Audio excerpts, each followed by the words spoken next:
What went wrong with Soldier Field? Ladies and gentlemen, this video I wanted to talk about the situation surrounding Soldier Field where they built a de facto brand new stadium within the footprint of their old stadium, and they still consider the old stadium the original stadium, although the brand new stadium cost around $1.1 billion in renovation. So, very strange situation. Originally breaking ground, the old Soldier Field in 1922. It is the oldest stadium in the NFL, but it did receive a major renovation where I would consider basically a brand new stadium was built within the pillars and the perimeter of the old stadium. It's like they didn't know what they wanted to do, so they confined themselves to a space. They wanted to keep the old stadium, or at least some parts of the old stadium.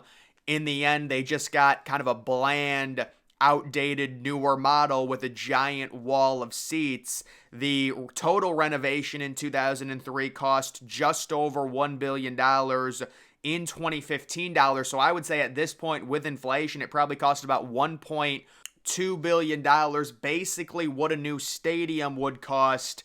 And we're going to go back and take a look at the original Soldier Field. They did receive multiple renovations, in the early 2000s, the late 90s. It was very obvious that old Soldier Field really resembled a college football stadium. You guys know how college football stadiums get built. They're very old, and they add seating to them, and that's kind of what the old Soldier Field resembled because they just kept adding seating to it, being built in the early 1900s. But instead of what an NFL team would normally do, which is just build a brand new stadium, or if you wanted to preserve the old Soldier Field, you would maybe build a big renovation, build it up even more, maybe build some luxury suites into it, a la Lambeau Field. And what they did with their end zone renovation, building up an extra area with more seating, they decided not to do that. They basically bulldozed the entire old Soldier Field outside of the perimeter and the shell with the pillars, and they built a brand new stadium, but they crammed it within old Soldier Field and the pillars, and it just looks very strange, very out of place. And there is that giant wall of seats that I just think is so ugly. It is very unique. Soldier Field, I guess technically you can say no true upper deck. Like, it's a very low stadium. It's not crazy in terms of it having 3 or 4 different levels. And there is also the idea that I'm going to be talking about possibly the new Soldier Field where they want to renovate it even more and invest $2.2 more billion on adding a roof, making a bunch of social spaces, adding rooftop bars, things of that nature. Could you imagine if they did that? You're talking about around $3.5 billion invested into it since the year 2002. But I do want to talk about the original plans in the early 2000s.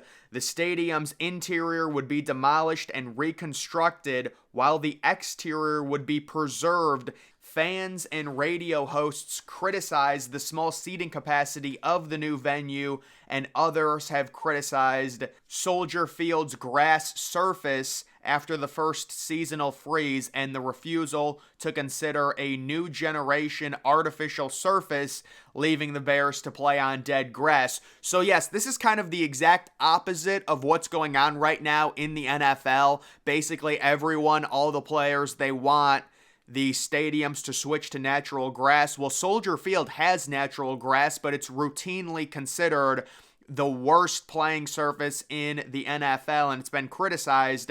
On January 19th of 2002, the night of the Bears' playoff loss to the Eagles, demolition began as tailgate fires still burned in the trash cans of the parking lots. They immediately removed 24,000 seats in 36 hours, a speed record never exceeded since. So that's very interesting. Immediately after the Bears' playoff loss in early 2002, they removed 24K seats in the span of a day and a half, and apparently that's a record. I don't even know how they keep track of the removal of seats, but you can just take a look at, that's April of 2022, an aerial view of the surrounding skeleton of what was formerly Old Soldier Field. They kept the pillars, they kept the exterior, and they built the brand new stadium within that perimeter, which really kind of forces the stadium into a smaller space, and that's why you get that massive wall of seats, because it's a small area to build in. During the renovation, the Bears spent the 2002 season playing their home games at Memorial Stadium at the University of Illinois. On September 29th of 2003, the Bears played their first home game at the renovated Soldier Field. They lost to the Packers, and the total renovation, again, was around $1.2 billion if you factor in the total inflation. So Soldier Field, they tried to preserve it, but they really didn't try and preserve it. They just kept pillars from the exterior and made their new stadium worse off when they should have just knocked the entire thing down and built a brand new NFL stadium. The unique thing is, this is technically, I mean, you could consider this a brand new stadium that's around 20 years old, and they're still looking to move on from it. It's almost like a record. Now, nobody thinks of it like that because technically, when you look at the books, when you search it up, this stadium opened 100 years ago. It's known as the NFL's oldest stadium. So it is a unique thing where looks like a $1 billion stadium is going to go kaput if they do move to Arlington Heights. Now, where do the Bears stand in their potential move to Arlington Heights or a surrounding suburb? Right now, there is a problem with Arlington Heights, even though they did purchase a bunch of acres. There's a tax issue. I still think Arlington Heights is the best bet for the Bears, but we will see. There's also the idea maybe they've reopened dialogue to build that brand new Soldier Field where it would get renovated again and stay in Chicago. I think they're searching around for the best price, and I do think they will end up in Arlington Heights. When I look at the renderings for the new Soldier Field, it just seems so ridiculous that they would invest another $2.2 billion into it, making it around $3.5 billion total invested into Soldier Field since the early 2000s. And also the design is pretty ridiculous. All the skytop bars.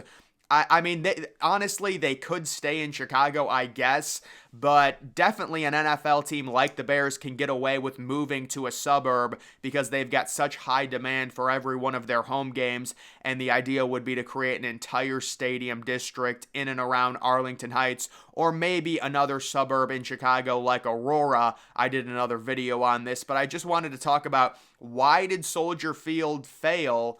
The main reason is they just tried to force the history on us, keeping all of the pillars, limiting themselves to that smaller perimeter, and really forcing a new stadium inside the shell of an old stadium, when in reality, the old stadium and the pillars just look completely out of place. If you showed this to someone that didn't know anything about the old Soldier Field versus the new Soldier Field, they would be very kind of weirded out, I would think, when you look at the old architecture compared with the new modern design of like the glass and the exterior silver perimeter of the new Soldier Field. What happens to Soldier Field after this? Could we potentially see the White Sox building their new stadium at Soldier Field after the Bears move to Arlington Heights? That is a possibility that's been talked about. The White Sox looking to get out of the current area of Chicago that they're in. They've got a bad stadium, guaranteed rate field, and they could consider it if the Bears end up leaving this location, possibly deciding to knock down Soldier Field, which again would be pretty crazy. It was just a massive investment that they made that was kind of ill-advised. If you're going to be investing, especially in like 2003, around $1 billion in modern money into a stadium. I mean, that was basically unheard of in the early 2000s. Normally, stadiums cost $500 million, maybe. Now we're at the point where they're costing a lot more, obviously, but even when you adjust it to inflation, they just weren't costing very much. I mean, I was talking about Bank of America Stadium, and even with inflation, it was around $500 million.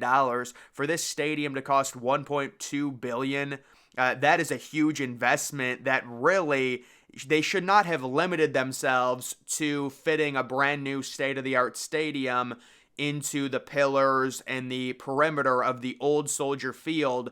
It was like they wanted to keep the old design, but they really didn't do it because they knocked down basically everything. It's a completely different stadium outside of keeping the exterior pillars and the exterior perimeter of the old Soldier Field. A very unique situation when it comes to Soldier Field. And by the way, I guess this new Soldier Field design at least is a hit with the people in Carson, California, because when they designed their stadium that ended up never getting built, they used basically a shell model of the new Soldier Field. It's pretty crazy to look at it. It's just like they copied the new Soldier Field in their design, fully equipped with the giant wall of seating as well, but that ended up not getting built. So when it comes to old Soldier Field versus new Soldier Field, very strange situation. It was a stadium that really was doomed by the idea that they wanted to keep the legendary status of Soldier Field, but they really didn't do that. Like, if you really wanted to do that, you would not rip up all the seating. You would just build on more seating and make it more modern, like the Green Bay Packers did with Lambeau Field. So it just doesn't make much sense to build a brand new stadium and invest that much money, but limit yourself because you want to keep the pillars of the old stadium and you're cramming a bunch of seats in the new stadium. It doesn't help that they've got kind of a weird interior design that's very, I would say, bland and boring. But either way, I just wanted to talk about the Soldier Field situation and why I think that new Soldier Field failed so badly. Guys, that's going to do it for this video. Make sure you're following me on X. Link to that's always in the description.